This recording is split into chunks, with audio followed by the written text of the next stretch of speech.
So, ang tanong, paano ko po ba made-develop ang self-confidence ko na hindi ako magmumukhang mayabang?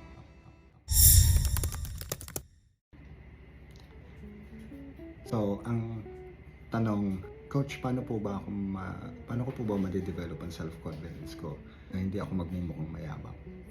So, before I answer that, ano ba muna ang self-confidence? So, for me, self-confidence is a belief in yourself and having a positive perception.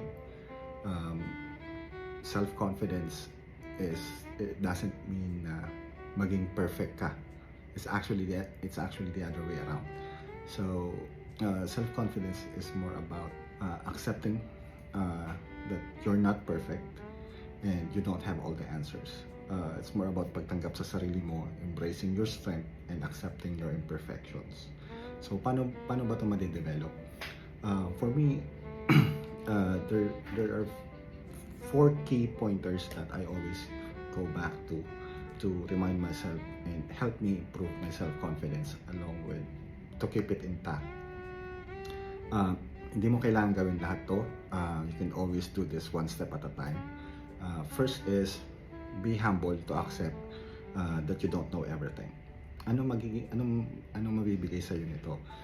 This makes you eager to learn new things, to open your mind to new things and new ideas that you can actually use in your life, in your day-to-day. It can also makes you absorb a lot of things, and you can select which of the information will you retain to yourself and ano yung pwede mo i-neglect as noises. Second is to fight your inner conflict and hone your positivity. Anong ibig sabihin nito? You see, yung subconscious mind natin is designed to defend ourselves, and it will start asking questions like di ko naman kaya yan, di naman ako magaling dyan. Alam mo yun, yung self-doubt will try to go to your subconscious kasi you're doing something out of your comfort zone. So yun yung inner conflict. So rather than saying that, change your narrative. Okay, so change your narrative in your life.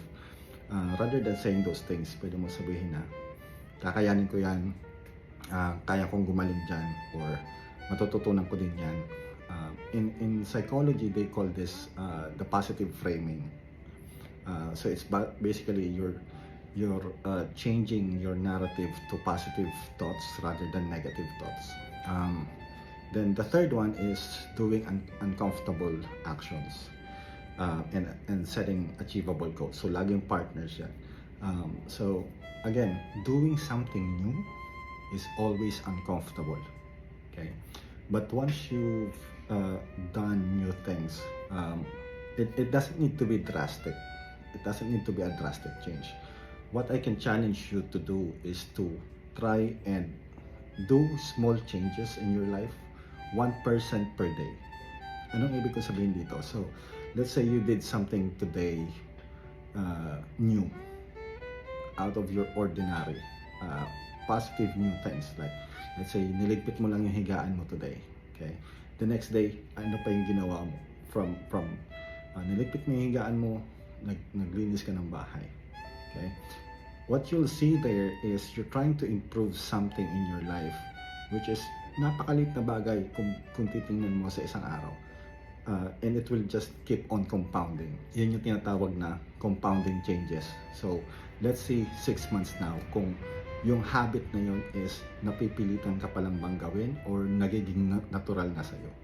Okay? So, it's the same thing. When you're doing something new, always start small and it will just compound in long term. Madalas kasi sa atin, gusto the next day, magaling na.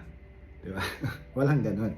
And the fourth one is keep improving physically, mentally, and emotionally.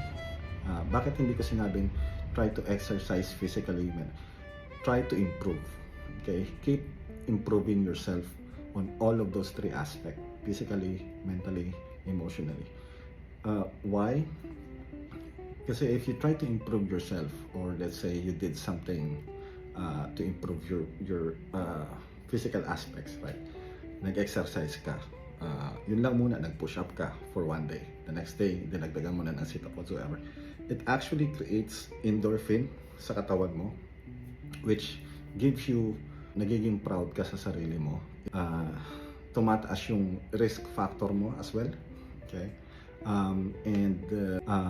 Yun, more on the science side of it, your blood is actually creating more nutrients for your body.